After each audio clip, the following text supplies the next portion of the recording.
क्या यह संभव है कि हम परमेश्वर के सामने कुछ सवालों को रखें और परमेश्वर हमें उनका जवाब ना दें? क्या यह संभव है कि हम अपने प्रार्थना, विनती, निवेदनों को परमेश्वर के सामने रखें और हमें उनका जवाब ना में मिले? अगर हम बाइबल को देखें तो पाएंगे कि परमेश्वर संप्रभुता संपन्न परमेश्वर है। सिर्फ स्वर्ग नहीं, लेकिन पृथ्वी का पूरा अधिकार, वरन जो कुछ भी इस ब्रह्मांड में है उसका पूरा अधिकार परमेश्वर के पास है। प्रेरितों का काम उसका 1 अध्याय उसके 6वें पद को जब आप देखेंगे तो एक सवाल प्रभु के चेलों ने प्रभु यीशु मसीह से पूछा। इससे पहले क्या हुआ है और इस सवाल के शब्दों पर थोड़ा ध्यान दीजिएगा। सवाल है, हे प्रभु, क्या तू इसी समय इज़राइल को राज्य फेर देगा? और उससे पहले क्या हुआ है? उससे पहले हुआ है कि प्रभु यीशु मसीह ने बहुत से पक्के प्रमाणों को देकर अपने आप को जीवित दिखाया और उनसे 40 दिनों तक राज्य के विषय में बातें करता रहा। जब बातें राज्य की थी तो सवाल राज्य से संबंधित था। इस सवाल में एक सुनिश्चितता है, एक निश्चितता है कि राज्य प्रभु यीशु मसीह देगा। कब देगा और क्या वो इज़राइल तक ही सीमित रहेगा, ये तो परमेश्वर के हाथ में है, क्योंकि सवाल में राज्य सिर्फ इज़राइल को देने की बात कही गई है। लेकिन आज हम इस बात को समझ पाते हैं कि राज्य सिर्फ इज़राइल नहीं, लेकिन पृथ्वी की छोर तक स्थापित होगा। और यह हमने सीखा था खड़गपुर में। प्रभु के दास बिशप अरुण माइकल लाल खड़गपुर प्रार्थना महोत्सव के दौरान बाइबल स्टडी में परमेश्वर के राज्य के इन गहरी बातों को उन्होंने सिखाया। और मैं चाहता हूं इस संदेश को आप ध्यान से सुनिएगा और यह संदेश जरूर से आपको आशीष देगा। क्योंकि विश्वासी कभी कमजोर नहीं होता। हम अंदर अपने आप में तो कमजोर हैं, लेकिन जब हम में परमेश्वर बसता है तो हम कमजोर नहीं हैं। कोई भी कमजोर नहीं है अगर परमेश्वर आप में रहता है तो। अपने आप को एक कमजोर की तरह देखना हमारी हार है। अगर आप अपने आप को इस तरह देखते हो या ये देखते हो कि मैं हूं, मैं सब कर दूंगा, तो भी एक हार है, गलत है। अगर आप ये कह रहे हो मुझसे कुछ नहीं हो पाएगा, तब भी गलत है। तो क्या करना चाहिए? करना यह चाहिए कि मैं अपनी सामर्थ्य से तो कुछ नहीं कर सकता, पर क्योंकि प्रभु मुझे बल देता है मैं सब कुछ कर सकता हूं। और आज इसी बात पर हम थोड़ा सा फोकस करना चाहते हैं।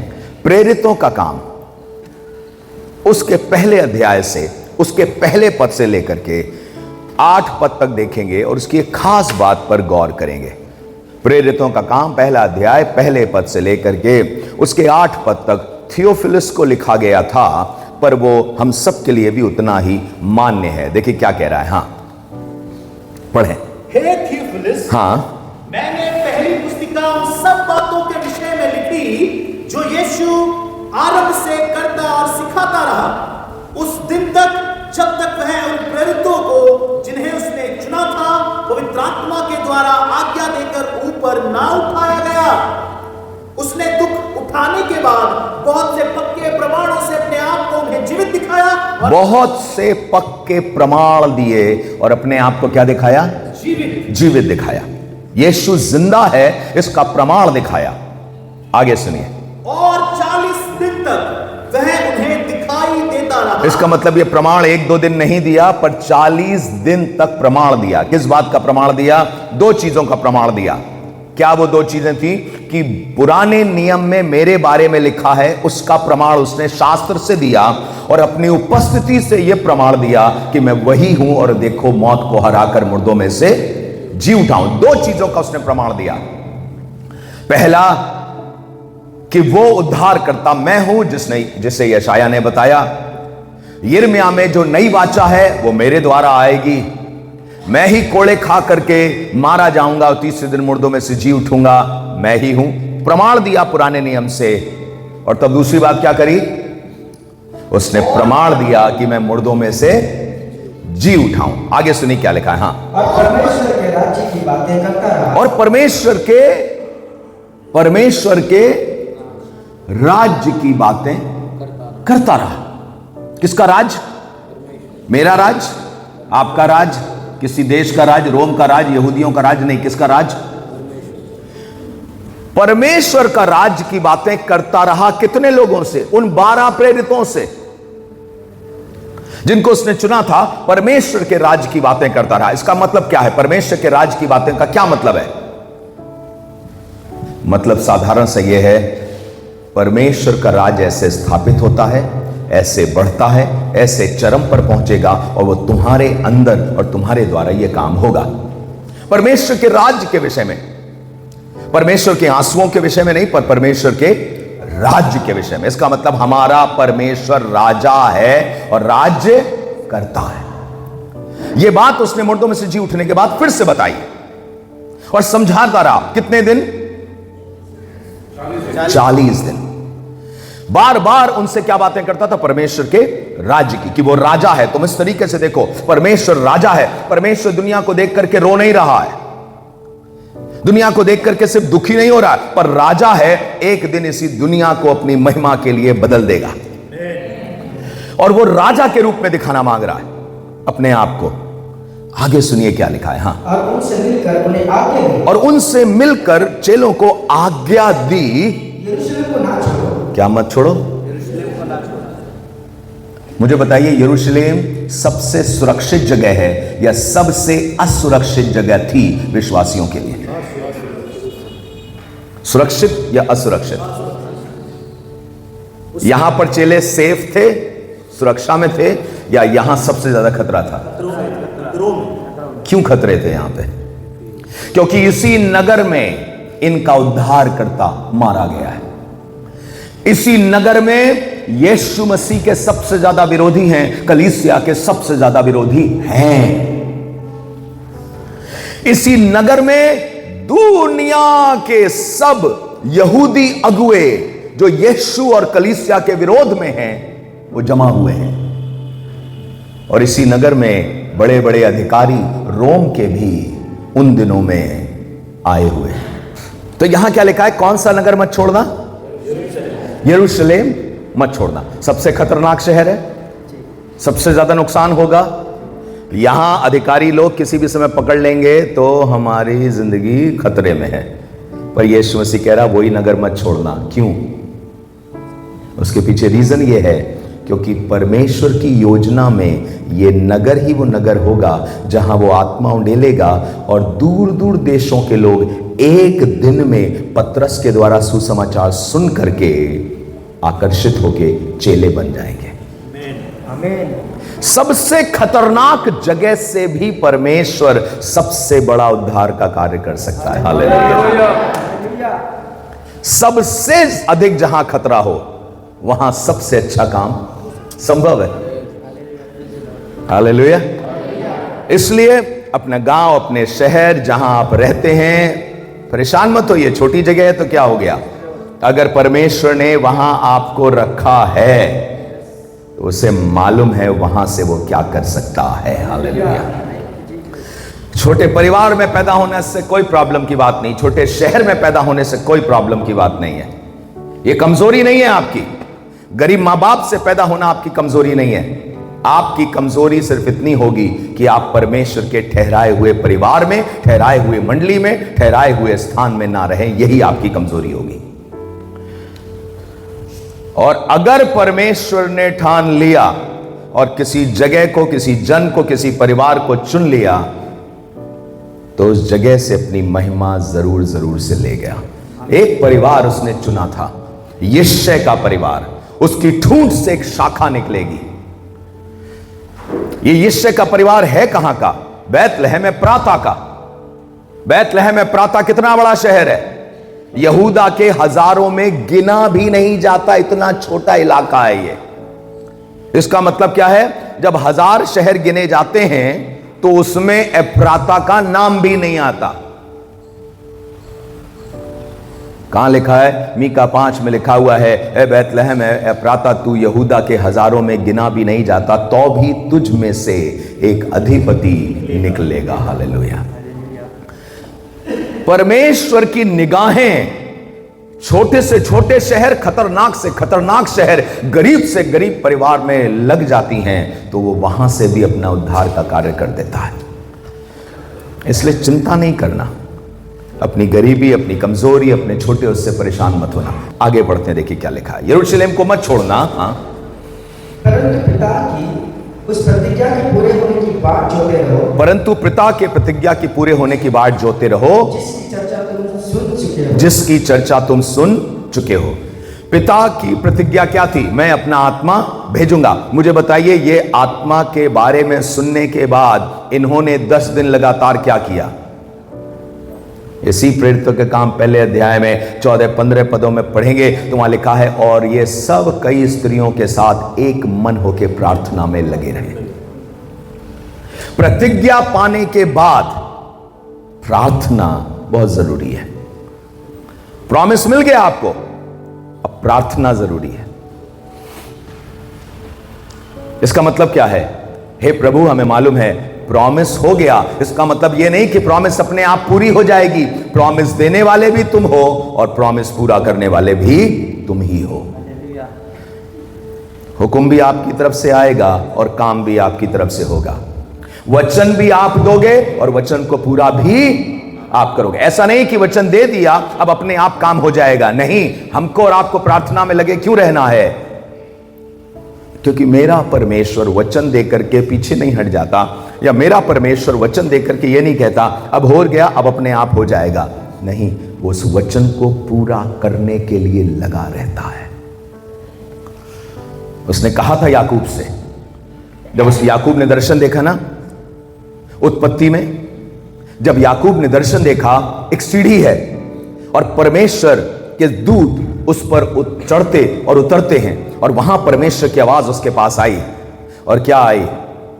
कि तू डर मत, तू जा, मैं तुझसे बड़ी जाति बनाऊंगा, तेरा गोल बड़ा कर दूंगा, और जो प्रतिज्ञा मैंने तेरे बाप दादों से करी है उसको पूरी करूंगा। और लिखा है, जब तक ये वचन पूरा ना हो जाए तब तक मैं तेरे संग रहूंगा, ताकि वचन को पूरा कर सकूं।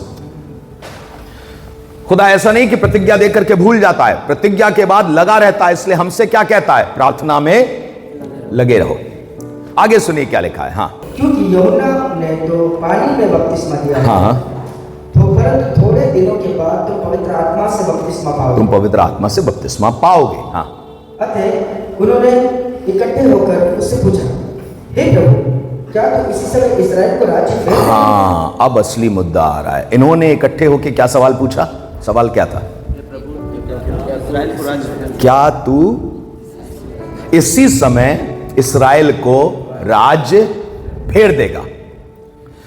इसका मतलब क्या है? तुम मुर्दों में से जी उठे हो, सबसे बेस्ट टाइम यही है रोम की गुलामी से आजाद होकर इस्राएल को स्वतंत्र देश बना देना।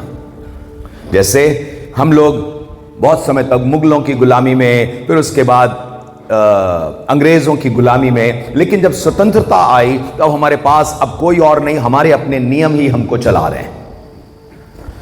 ये लोग भी कह रहे थे कब हम रोम की गुलामी से छूटेंगे, कब हमारा राज्य होगा। तो इनका सवाल क्या था? क्या तू इसी समय इस्राएल को राज्य फेर देगा? सवाल यह नहीं था कि तू राज्य के बारे में क्या सोचता है, राज्य देगा या नहीं देगा। इनको मालूम था राज्य तो मिलेगा, पर क्या अभी मिलेगा या कुछ समय के बाद। इसका मतलब इस्राएल को भी मालूम था एक राज्य आने वाला है जो परमेश्वर के लोग जिसमें स्वतंत्र होकर के किसी अंधकार की गुलामी में नहीं होंगे, किसी शैतान की गुलामी में नहीं होंगे, कोई अधर्म की गुलामी में नहीं होंगे, किसी श्राप की गुलामी में नहीं होंगे, किसी दुष्टात्मा की गुलामी में नहीं होंगे। वो परमेश्वर की स्वतंत्रता में स्वतंत्र होंगे। इस्राएल को भी यह मालूम था। सवाल यह था क्या अभी हो जाएगा ये? पर यीशु मसीह जिस स्वतंत्रता की बात कर रहा था, यह स्वतंत्रता वो नहीं सोच रहे थे। मुझे बताइए, क्या आप चाहते हैं, किसको अच्छा लगता है कि आप गुलामी में रहें? किसी को अच्छा लगता है गुलामी में रहें? आप निकलना भी चाहें तो नहीं निकल सकते। लेकिन बाइबल क्या बताती है?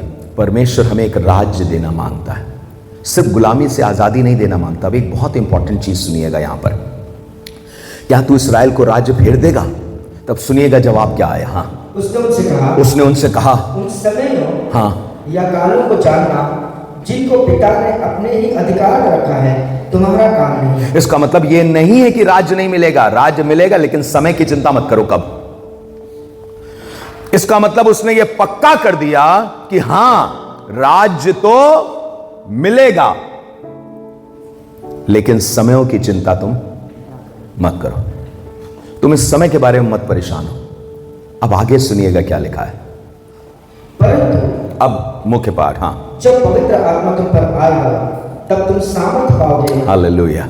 और यरूशलेम और सारे यहूदिया और सामरिया में और पृथ्वी के छोर तक मेरे गवाह होंगे। हालेलुया। यह कहकर बस आज इसी बात पे थोड़ा सा चर्चा करूंगा। ये क्या कह रहे थे? प्रभु राज्य कब आएगा, राज्य कब आएगा? और प्रभु क्या कह रहा था? राज्य ऐसे नहीं अचानक आ जाएगा, राज्य फैलेगा और उसके लिए इस्तेमाल कौन किया जाएगा? तुम और मैं। ऐसा नहीं कि अचानक यूं चुटकी बजाई और पूरी पृथ्वी को परमेश्वर ने विवश करके अपने राज्य के अधीन कर दिया। ऐसा नहीं होगा। होगा क्या? वो मनुष्य से कहेगा, बेटा तुम जाओ सुसमाचार सुनाओ, मैं तुम्हारे संग होऊंगा। ये वफादारी से सुसमाचार सुनाएगा। कहीं पर परमेश्वर अपने लोगों के हृदयों को बदल रहा होगा, उनके शरीर की दशा को बदल देगा, दुष्ट आत्माओं से आजाद करके उनको प्रभु अपने पास ले आएगा। राज्य फैलता चला जाएगा। जहां पर 10 लोग भी विश्वास नहीं करते थे, वहां धीरे धीरे 2, 20 और 200 लोग विश्वास करने लगे। इसका मतलब क्या हो रहा है? ये मत सोचो कि अचानक कुछ हो जाएगा। मैं तुम्हारे द्वारा धीरे धीरे राज्य को बढ़ाऊंगा। कल मैंने क्या बताया था? परमेश्वर का राज्य कैसे फैलता है?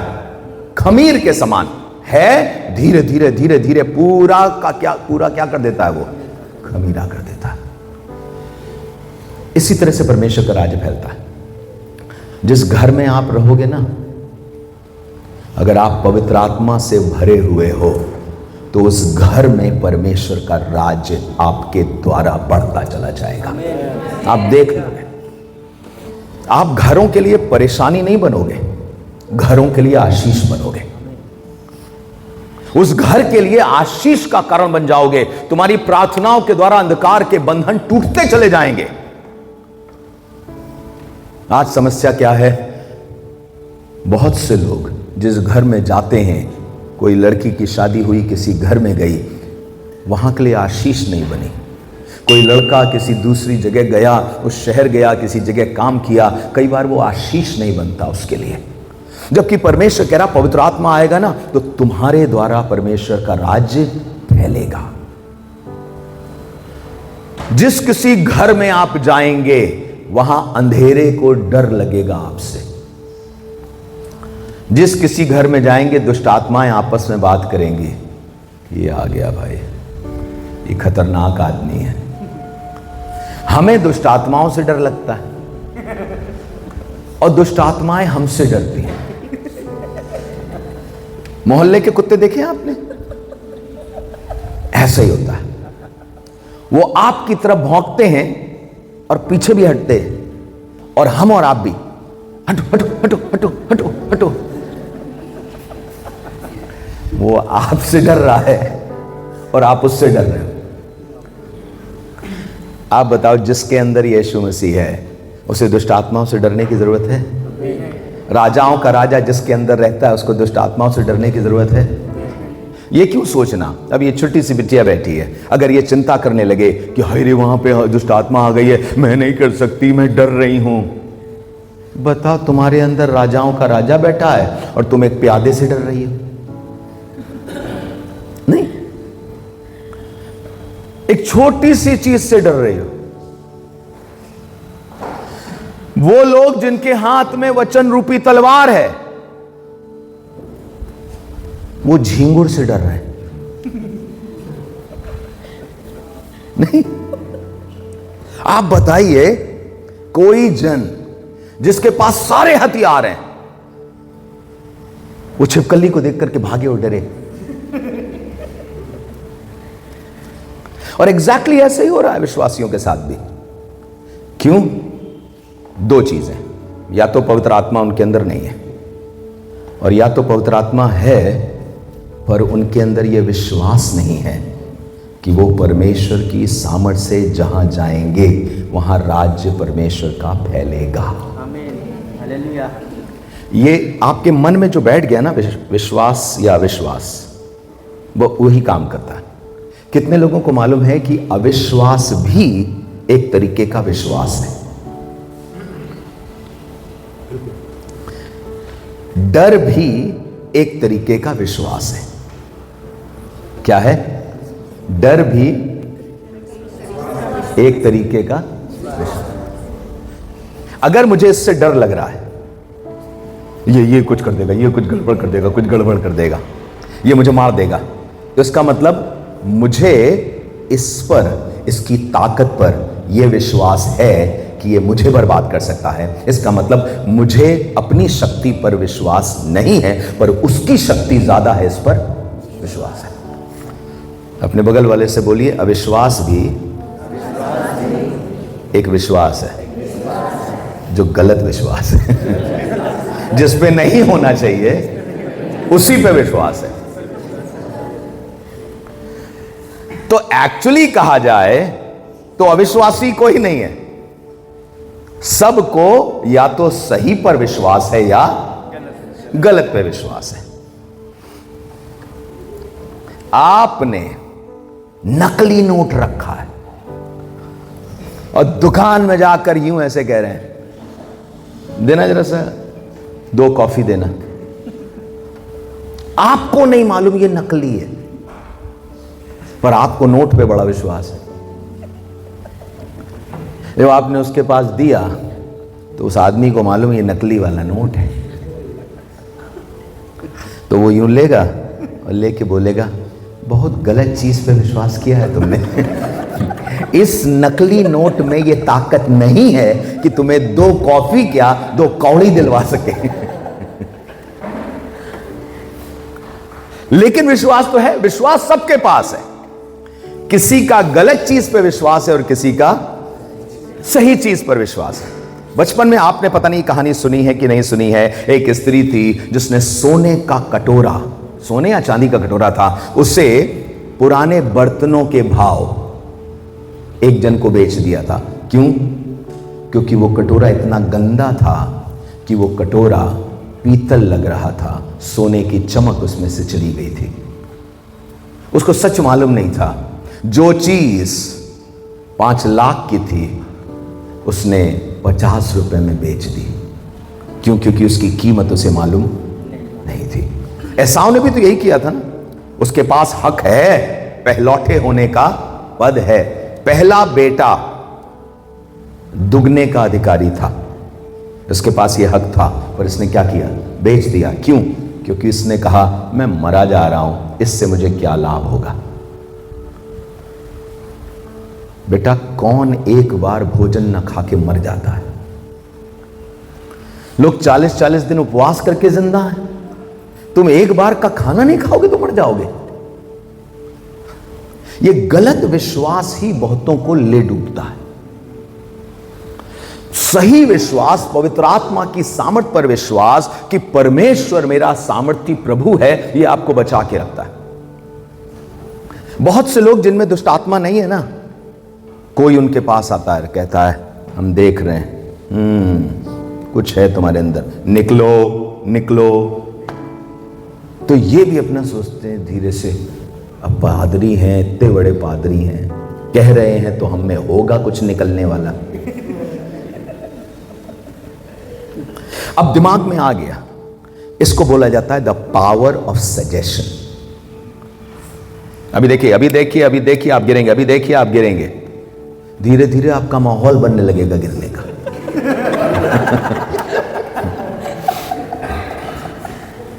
और अगर आप ऐसी जगह पर हैं जहां अक्सर लोग गिरते हैं तो आप पक्का गिरेंगे।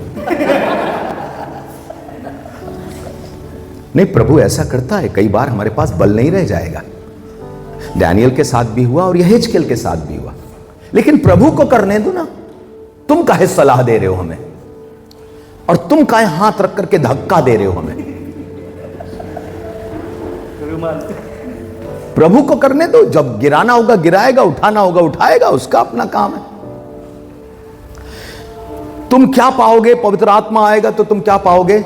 सामर्थ पाओगे। ये सामर्थ किस लिए? ताकि दिलेरी से सुसमाचार सुनाओ, मौत को भी सामना करते हुए डरो नहीं, ये जानते हुए कि राज्य अचानक नहीं आएगा, पर धीरे धीरे धीरे धीरे फैलता जाएगा। मेरे पीछे पीछे बोलिए, परमेश्वर का राज प्रकट रूप में नहीं आता। परमेश्वर का राज राई के दाने के समान छोटा सा शुरू होता है, लेकिन धीरे धीरे बड़ा पेड़ बनता है। खमीर के समान शुरू होता है और धीरे धीरे पूरा आटा खमीर हो जाता है। धीरे धीरे यहां पर क्या कह रहा है? तुम सामर्थ पाओगे। बच्चों, तुमसे भी कहना मांग रहा हूं, यीशु मसीह तुम्हारे अंदर विश्वास के द्वारा रहता है। अब दुष्ट आत्मा तुमसे डरती है, बस तुम दुष्ट आत्माओं पे विश्वास मत करो। तुम विश्वास किस पे करो?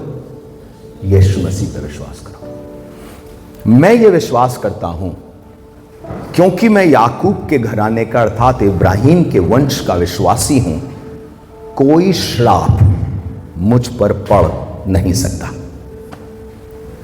एक आम इस्राएली पर श्राप नहीं पड़ पा रहा है, तो मैं तो प्रभु का दास हूं, मुझ पे श्राप कैसे पड़ पाएगा? आपसे कहना मांगता हूं, कौन चीज आपको बर्बाद कर देगी? क्या चीज बर्बाद कर देगी? क्या यीशु का खून आपको बचाने के लायक नहीं है क्या? मुझे बताइए, मां तब तक बच्चे की सुरक्षा करती है जब तक बच्चा खुद अपनी सुरक्षा कर रहा है, या जब बच्चा सोता भी है तब भी उसका बाप और उसकी मां उसकी सुरक्षा करते हैं? करते हैं कि नहीं करते? तो मेरा परमेश्वर जब मैं सजग नहीं हूं तो क्या सजग नहीं होगा? जब मैं जागृत नहीं हूं क्या वो जागृत नहीं होगा? अगर मुझी को अपने आप को बचाना है तो यहोवा मेरा रक्षक कैसे हुआ?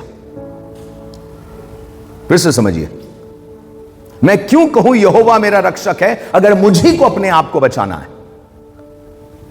जितना मैं कर सकता हूं मैं करूंगा, पर मेरा रक्षक मेरे जागते हुए भी यहोवा है और मेरे सोते हुए भी यहोवा है। जब मैं बहुत प्रार्थना में हूं तब भी मेरा परमेश्वर मेरे लिए जागरूक है, और जब मुझसे गलती हो गई है और मैं पश्चातापी हूं तब भी मेरा परमेश्वर मेरे लिए जागरूक है। हालेलुया। अपने बगल वाले से बोलो, विश्वास करो, तुम सुरक्षित हो। विश्वास करो, शैतान पे ज्यादा विश्वास ना करो, वो फेक करेंसी है, वो 500 का डुप्लीकेट नोट है। वो हमारा यीशु मसीह असली है। हालेलुया। उसकी सामर्थ, उसका अनुग्रह असली है, और वो कह रहा है मैं जगत के अंत तक सदैव तुम्हारे साथ रहूं। कैसे? पवित्र आत्मा के द्वारा। उससे कह रहा है एक चीज तुम्हें दे रहा हूं, पवित्र आत्मा तुमसे कह रहा हूं कि तुम इसको लो, तुम ठहरो, प्रार्थना करो, परमेश्वर से पवित्र आत्मा को पाओ, और ये याद रखो अब तुम्हारे द्वारा परमेश्वर का राज फैलेगा। तुम कह रहे हो राज कब आएगा? राज क्या अभी प्रकट हो जाएगा? मैं तुमसे कह रहा हूं तुम सामर्थ पाओगे। अब सुनिएगा, एक सवाल इन्होंने और कहा था, उसी सवाल में, क्या तू इस्राएल को इसी समय राज फेर देगा? और प्रभु कहना मांग रहा था, बेटा अब मेरा राज इस्राएल तक सीमित नहीं है, वो दुनिया के कोने कोने में जाएगा। छोटे छोटे बच्चे, बेटियां, लड़के, जवान लड़के, बूढ़े लोग ये मेरे राज्य को लेकर के जाएंगे, चाहे वो यहूदी हों और चाहे यहूदी ना हो। पृथ्वी के छोर तक यीशु मसीह की गवाही दी जाएगी। हालेलुया। जरूरी नहीं है कि आपके सर पर एक सफेद वाला कपड़ा हो जो यहूदी पहनते थे।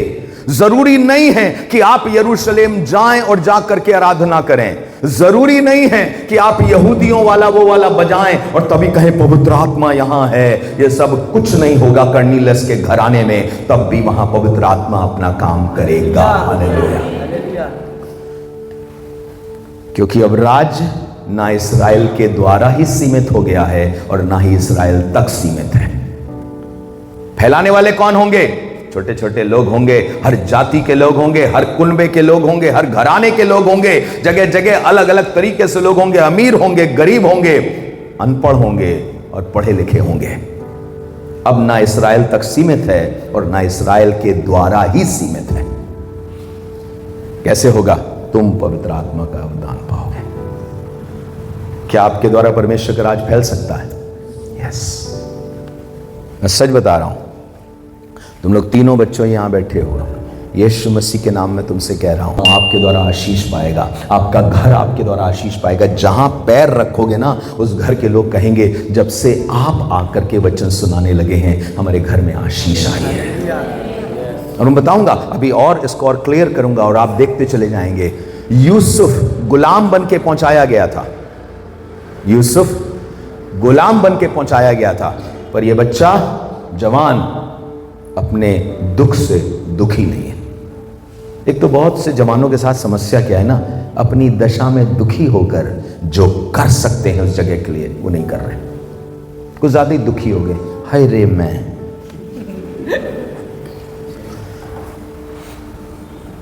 क्या बताऊं, मेरे साथ ऐसा हो गया। आप बताइए, आपके घर से कोई आपको लेकर के दूसरे के घर जाकर के झाड़ू पोछा करवाए और आपसे बर्तन साफ करवाए और आपको कोई अधिकार न रहे, झूठा इल्जाम लगा करके आपको उसकी पत्नी जेल में डलवा दे, आपके पास कोई अधिकार ना रहे, कोई सुनने के लिए तैयार ना हो कि आप निर्दोष हो,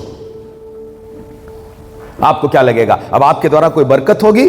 बाइबल में लिखा है, और यहोवा यूसुफ के साथ साथ था, जिस घर में वो काम कर रहा है सब लोगों ने देखा, भाई जिस काम में हाथ लगा देता है ये, उस काम में बरकत आ जाती है। उसको बढ़ा दिया। एक जवान बच्चे को जो नौकर 20 साल से काम कर रहा है उसके ऊपर सुपरवाइजर बना दिया। अरे बाबा रे बाबा, गुलाम सुपरवाइजर बन गया दूसरों के ऊपर। अब पोतीपर ने कहा, पूरे घर का सारा अधिकार तुम्हारे ऊपर है बेटा, तुम देखो। इतना भरोसा, मालिक का इतना भरोसा कि पूरा घर का इंचार्ज बना दिया उसको। क्यों? यहोवा यूसुफ के साथ साथ था। मैं अपना आत्मा तुम्हें दूंगा, इसका मतलब क्या होगा? परमेश्वर स्वयं तुम्हारे अंदर आकर के रहेगा और तुम पवित्र आत्मा अर्थात परमेश्वर से भरे रहोगे। मेरी दुआ है कि आप जहां रहे वहां आशीष का कारण बन जाएं। प्रार्थना करने वाली मां, प्रार्थना करने वाली बहन, पवित्र आत्मा से भरे हुए लोग, सुनो, मुसीबत नहीं बनते, मुसीबत का निवारण बनते हैं, मुसीबत का सॉल्यूशन बनते हैं। वो समस्या नहीं बनते, समस्या से निपटने की ताकत बनते हैं। हालेलुया। तुम्हारा परिवार तुम पर भरोसा करने लगेगा, एक समय आएगा। कल मैं बच्चे किससे बात कर रहा था, स्टीफन से बात कर रहा था, और मैं कह रहा था आने वाले समय में तुम देखना, तुम्हारा परिवार तुम्हारे द्वारा आशीष पाएगा यीशु मसीह के नाम से। बस पवित्र आत्मा की भूख और प्यास होनी चाहिए। और जब आप परमेश्वर को छोड़ देंगे, उसकी योजना नहीं जाएगी, लेकिन आप मालूम क्या करेंगे? अपने 12 दिन के सफर को 40 साल में बदल देंगे, जैसे इस्राएलियों ने गलत काम करके किया था। परमेश्वर नहीं छोड़ेगा, परमेश्वर जिस जाति को अपना लेता है उसको अपना लेता है, लेकिन आपकी आशीष जो 12 दिन में आनी चाहिए वो 40 साल में कहीं बदल न जाए, कहीं ऐसा गड़बड़ी ना हो जाए। परमेश्वर हर परिस्थिति से, दौर से आपको लेकर के जाएगा, पर आपको ये बताएगा, बेटा जहां तुम जाओगे वहां मैं आशीष देना शुरू कर दूंगा। मुझे बताइए, हमको किसका वंश बोला गया है? विश्वासी लोग किसका वंश है? किसका? पक्का सुना है आपने? विश्वासी लोग अब्राहम का वंश है। सुना है कि नहीं सुना है? हाँ या ना? तो हम किसका वंश है? अब्राहम का वंश है। लेकिन अब्राहम के वंश के साथ क्या आशीष जुड़ी है? कुछ लोगों को लगता है अब्राहम के वंश के साथ कौन सी आशीष जुड़ी है? सारी आशीषें अब्राहम की हमारे साथ जुड़ी हैं। सारी नहीं जुड़ी हैं। क्यों सारी नहीं जुड़ी हैं? क्योंकि अब्राहम के वंश को एक आशीष मिली थी, क्या? ये देश तुम्हें दे दूंगा। कौन सा देश? कनान। आपको क्या जाना है कनान? वो देश आपका देश है? नहीं है। फिर अब्राहम की ये भी थी कि मैं तेरे वंश को बालू के किनकों की तरह बढ़ाऊंगा। अब ऐसा तो नहीं कि हर एक अपना बालू के किनके, बाप रे, कुछ ज्यादा बालू किल के नहीं हो जाएंगे। पर कौन सी आशीष है? अब्राहम की आशीष। बाइबल हमें 2 विषयों में बताती है अब्राहम की आशीष आज भी हमारे साथ रहेगी और बढ़ती चली जाएगी। मैं चाहता हूं कि इसको पढ़िएगा। देखिए अब्राहम की कौन सी आशीष, ये मिलेगा आपको गलातियों में कुछ आशीषें अब्राहम की जो हैं वो गलतियों में दोहराई गई हैं कि गलातियों की पत्री को बताया गया है, उसकी कलीसिया को बताया गया है कि ये आशीषें तुम्हारे साथ रहेंगी। यस, मसीह ने हाँ, जो हमारे लिए शापित बना, मसीह ने जो हमारे लिए श्रापित बना, हमें मोल लेकर हाँ, व्यवस्था के शाप से छुड़ाया। हाँ, क्योंकि लिखा है, जो कोई काट पर लटकाया जाता है वह शापित है। जितने लोग यीशु मसीह के खून के द्वारा खरीदे गए हैं उन पर कोई श्राप रहता नहीं है, क्योंकि यीशु मसीह ने आपको अपने खून के द्वारा खरीद लिया। अगर आप खून खरीदे हैं तो आपके ऊपर कोई श्राप नहीं आएगा। फिर से पढ़िए, मसीह ने जो हमारे लिए क्या बना, श्रापित बना, हमें मोल लेकर। व्यवस्था के शाप से छुड़ाया। व्यवस्था का श्राप क्या था? वो रीति रिवाजों का पूरा ना कर पाना, वो आज्ञाओं के पूरा ना कर पाने पर व्यवस्था विवरण 28 में लिखा है, और ये सब श्राप तुझ पर आ पड़ेंगे। अगर तूने गलती करी तो ये श्राप आ पड़ेंगे। कितने श्राप थे? इतने श्राप थे कि क्या बताऊं, लगभग 48 से 50 पदों में उन श्राप के बारे में लिखा है। इतने श्राप थे। तो यीशु मसीह ने क्या किया? उसने देखा तुम श्रापित हो, तुम श्राप के अधीन हो, बहुत सी गलतियां तुमने करी हैं, उसका श्राप तुम्हारे ऊपर है। पढ़ना चाहते हैं? कौन कौन सा है? पढ़ेंगे 28 अध्याय, व्यवस्था विवरण का 28 अध्याय और उसके 14 पद से पढ़ेंगे। व्यवस्था विवरण 28 अध्याय और उसके 14 पद से। व्यवस्था विवरण 28 अध्याय और उसके 14 पद से। मिल गया?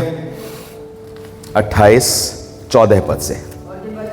हाँ, मैं जिन वचनों की आज्ञा देता हूं, किसी से दाहिने या बाएं मुड़ के, किसी से दाहिने या बाएं मुड़कर पराये देवता के पीछे ना हो, पराये के पीछे मत चले जाना, ना उनकी सेवा करना। हाँ, परंतु यदि तू अपने परमेश्वर यहोवा की बात ना सुने, सुनिएगा, अगर ना सुने और उसकी सारी आज्ञाओं और विधियों के पालने में जो मैंने आज सुनाता हूँ चौकसी नहीं करेगा, हाँ, तो ये सब श्राप तुझ पर आ पड़ेंगे। ये थोड़े या सब? सब। ये सब श्राप तुझ पर आ पड़ेंगे। सुनिएगा आगे क्या लिखा है। अर्थात शापित हो तू नगर में। बाप रे, नगर में घर बना लिया, गांव छोड़ के सोचा यहां तो बस जाएंगे, वहां भी श्राप आ गया। आगे शापित हो तू खेत में। बताइए, खेत ले लिया, खेत में काम करने लगे, सबके खेत में अच्छी फसल हो रही, हमारा खेत ही सूखा जा रहा है। आगे शापित हो तू टोकरी। टोकरी में कुछ बचा ही ना, और तेरी कटौती। कटौती में कुछ बचा नहीं। शापित हो तेरी संतान। बाप रे, खुदा न करे ये हो कि श्रापित हो तेरी संतान। हाँ, और भूमि की उपज। भूमि की उपज और गायों और भेड़ बकरियों के बच्चे। बाप रे, कुछ तो छोड़ दो प्रभु। अगर तुमने ये सारी बातें नहीं मानी तो ये सारे श्राप आएंगे। अभी शुरुआत है प्रभु के लोगों। कितने पद बाकी हैं अभी? टोटल कितने हैं? 66 के करीब है। कितने पद हैं टोटल? 68 है। 14 से शुरू हुआ है। 15वें पद से श्राप के बारे में बताना उसने शुरू किया है। अब आप बता लीजिए, सोच लीजिए, 15 से लेके 68 पद तक श्राप ही श्राप, श्राप ही श्राप। अभी मुश्किल से कितने पद पढ़े तुमने? 15 18 तो पढ़े। 3 पद में इतने श्राप हो गए, बच्चे भी उसमें घुस आए, खेत भी आ गया, नगर भी आ गया, परिवार आ गया, सबका बचा क्या है? इधर आते समय और शापित हो तो बाहर जाते समय। ले घर में घुस रहे हैं तो श्राप, घर से निकल रहे हैं तो श्राप। आगे फिर जिस काम में तू हाथ लगाए, ले बिजनेस शुरू किया, उसमें यहोवा तब तक तुझको श्राप देता है, तब तक श्राप देता रहेगा, और भयातुर करता रहेगा, और धमकी देता रहेगा, धमकी देता रहेगा। जब तक कि मिट ना जाए। ओए होए, कोई बचेगा इसमें? और ये क्यों? अगर तू मेरी सारी आज्ञा मानने में चौकसी ना करे। मुझे बताइए, सारी आज्ञा किसने मानी है? कोई एक जन बताइए, है कोई जन? यीशु मसीह के अलावा पृथ्वी पर कोई भी एक जन बताइए जिसने कोई भी गलती ना करी हो दुनिया में। सब ने पाप किया। कितनों ने? सब ने। यशाया 53 में क्या लिखा है? हम तो सब के सब भेड़ों के समान भटक। हम तो सब के सब, कौन बोल रहा है? यशाया। हम तो सब के सब भेड़ों के समान भटक गए और हम में से हर एक ने अपना मार्ग ले लिया, पर यहोवा ने हमारे अधर्म का बोझ उस पर डाल दिया। आप पर इतने श्राप आ सकते थे कि आप बच नहीं सकते, पर जैसे ही यीशु ने आपको खरीद लिया अपने खून के द्वारा, अब एक भी श्राप आपके ऊपर काम नहीं कर सकता। हालेलुया। इसका मतलब है आप घर में आते समय आशीषित हो सकते हैं और घर से निकलते समय सुरक्षित रहेंगे। आप नगर में घर बनाएंगे, वहां आशीष आएगी, परमेश्वर का अनुग्रह आप पर होगा, आपका खेत आशीषित होगा। उसने हमें मोल लेकर श्राप से क्या कर दिया? छुड़ा दिया। इतने श्राप थे, क्यों छुड़ा लिया? क्योंकि अब हम किसकी संतान हो गए हैं? अब्राहम की संतान, विश्वास के द्वारा। आगे सुनिए क्या लिखा है, वही गलतियों में आते हैं हम लोग। गलातियों 3 अध्याय उसका इसलिए कौन सा पद पढ़ रहे हैं बाप? हाँ 13-14 फिर से पढ़ें। मसीह ने, सब लोग पढ़ेंगे, जितने लोग बाइबल निकाले हुए हैं सब लोग पढ़ेंगे। मसीह ने, सब लोग पढ़ें, 1 2 स्टार्ट। मसीह ने जो हमारे लिए श्रापित बना, हमें मोल लेकर व्यवस्था के श्राप से छुड़ाया, क्योंकि लिखा है जो कोई काट पर लटकाया जाता है वो श्रापित है। अब अगला पद भी पढ़िए, देखिए क्या लिखा है। यह इसलिए हुआ कि अब्राहम की आशीष मसीह यीशु में अन्य जातियों तक पहुंचे और हम विश्वास के द्वारा उस आत्मा को प्राप्त करें जिसकी प्रतिज्ञा हुई है। हालेलुया। सुनिएगा, आप जो हैं अब्राहम की आशीष बनने के द्वारा पवित्र आत्मा की आशीष प्राप्त करते हैं और तब अन्य जातियों तक प्रभु की आशीष पहुंचती है। जितनों ने प्रभु का संदेश नहीं सुना, उसको जाना नहीं, जब आप उनके लिए दुआ करिए और उनको संदेश सुनाइए तो पूरी हिम्मत से और आशा के साथ सुनाइए, क्योंकि आपको चुना ही इसलिए गया है कि आप उनके लिए आशीष का कारण बन सकें। क्या लिखा है बाइबल में कि मैं अब्राहम से प्रभु बोला मैं तुझे आशीष दूंगा और तुझे आशीष का मूल बनाऊंगा। मतलब तेरे द्वारा पृथ्वी के सारे घराने आशीष पाएंगे, आपके द्वारा पृथ्वी के घराने आशीष पाएंगे। कितनी बड़ी बात है ये। अन्य जातियों तक पवित्र आत्मा की आशीष पहुंचे, किसके द्वारा? हमारे और आपके द्वारा। जब आप सुसमाचार सुनाएंगे, पवित्र आत्मा उनके अंदर काम करना शुरू करेगा। जब आप प्रार्थना करेंगे उनके लिए, वो चाहेंगे प्रार्थना करना, तो पवित्र आत्मा उनके अंदर काम करेगा। लेकिन सुसमाचार सुना करके प्रार्थना करिए, सिर्फ ये बता के प्रार्थना नहीं करिए, देखिएगा मैं आपके लिए प्रार्थना करूंगा और आप चंगे हो जाएंगे। नहीं, आप सुसमाचार सुनाइए। कोई है जो तुमसे प्यार करता है, उसने अपनी जान तुम्हारे लिए दी है ताकि तुम अपने पापों में मर न जाओ। हम तो सब पापों में मर जाएं, सदा के लिए ईश्वर से दूर हो जाएंगे, पर यीशु मसीह पृथ्वी पर आया ताकि जो कोई विश्वास करे वो नाश ना हो। वो मारा गया, गाड़ा गया, तीसरे दिन मुर्दों में से जी उठा, वो जीवित है। अगर तुम विश्वास करोगे तो उसके जी उठने की सामर्थ्य तुम्हारे अंदर भी काम करेगी। ये सुनाने के बाद आप उसके लिए प्रार्थना करिए इस विश्वास से कि प्रभु ने मुझे अब्राहम की आशीष दी ही इसलिए है कि अन्य जातियों को ये आशीष पहुंचा सकूं। हालेलुया।